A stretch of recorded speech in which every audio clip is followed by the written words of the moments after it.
নাকের ভিতর পশম থাকার কারণে বিরক্ত হয়। নাকের ডাক্তার বলে যে আল্লাহ বড় দয়া করছে, নাকের মধ্যে পশম দিছে। শুনি নাই ডাক্তার মশাই এই পশমেরও লাভ আছে? বলে যে আছে। কেমন? তুমি তো সারাক্ষণ মাস্ক পরে থাকো না, মাস্কের ভিতরেও তো কিছু ধুলা থাকে, ওই ধুলা থেকে আল্লাহ তোমার ফুসফুসকে হেফাজত করার জন্য নাকের ভিতর লোমের ব্যবস্থা করে দিয়েছেন। তাই তো নবী বলেছেন সকালে ঘুম থেকে উঠলেই আগে নাকটা ধুয়ে ফেলো। চিৎকার দিয়ে বলেন সুবহানাল্লাহ। বিজ্ঞানের সাথে, ডাক্তারের সাথে, ইসলামের সাথে বরাবর মিল। সুবহানাল্লাহ একটু জোরে বলেন। আচ্ছা বলেন, এখানে দুলা আছে না নাই? শেষ ভালো যার সব ভালো তার, জোরে জোরে আওয়াজ দেন। দুলা আছে না নাই? রাস্তায় দুলা থেকে বাঁচার জন্য আমরা কি দিই? কিন্তু রাস্তায় দুলা থেকে বাঁচার জন্য কি সবাই চশমা দেন?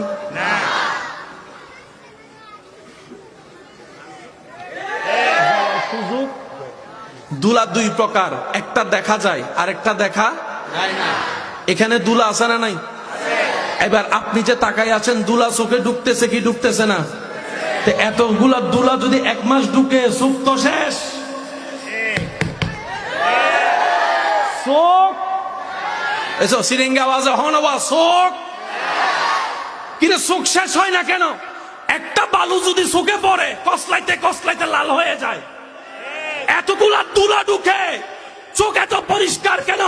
রব বলে যে বান্দারে তোরা খেয়াল না করলো, তোরা আমাকে না ডাকলো, আমি আল্লাহ তোদেরকে স্মরণ করতে বলি না, তোদের যত্ন নিতে বলি না। সুবহানাল্লাহ, তোদের খেয়াল রাখতে বলি না।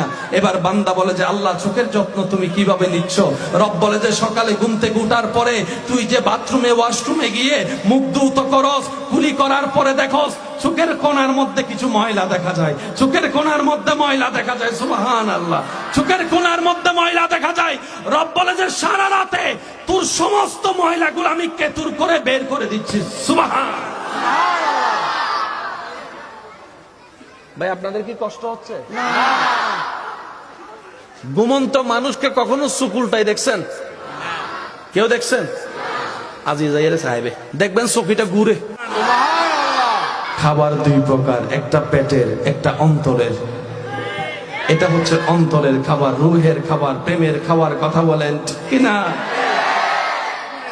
কেউ যদি ঘুমন্ত অবস্থায় থাকে, আজকে গিয়ে তার চোখ বন্ধ অবস্থায় একটু এভাবে করে দেখবেন, মাত্র 5 সেকেন্ড দেখবেন তার চোখের পুঁতিটা, মনিটা ঘুরতেই আছে। সুবহানাল্লাহ বলতে থাকেন না।